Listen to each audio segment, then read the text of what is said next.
咁就今日咧就講呢個車時，車時咧就有兩個 A.P.P 嘅，一個叫 4K Cam 啦，另外一個咧叫做陸風者。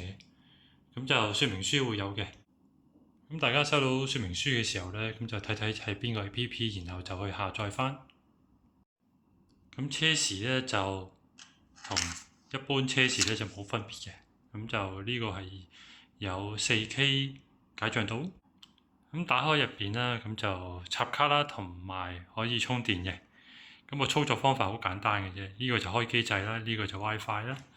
咁呢個咧就係shooting mode 嚟嘅。咁而家試下開機啦，就撳實，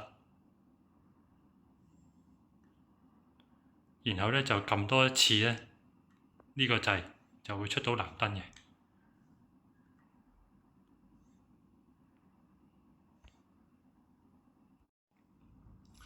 咁用嘅時候記得要插卡啦，如果唔係咧就用唔到嘅。咁我哋就加入呢個內置熱點啦，密碼係1234567八。咁加入咗之後咧，咁就去翻個 A.P.P 咧，就已經可以睇到個畫面㗎啦。咁去到 A.P.P 咧，就撳翻呢個連接記錄器就 O.K. 㗎啦。咁如果冇咧，你就喺呢個加號咧就連接翻。咁就記得所有定位啊、權限啊要開俾佢。如果唔係咧，就連接唔到嘅。好，咁啊大致上咁多。咁就入邊咧嗰個界面咧就非常之易操作嘅，咁就都係包括影相拍片。咁呢度咧就唔介紹啦。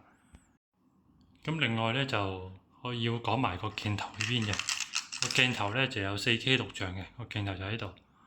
咁就影得都非常之清楚，相對一般車時嚟講啦，暫時最清楚係呢款。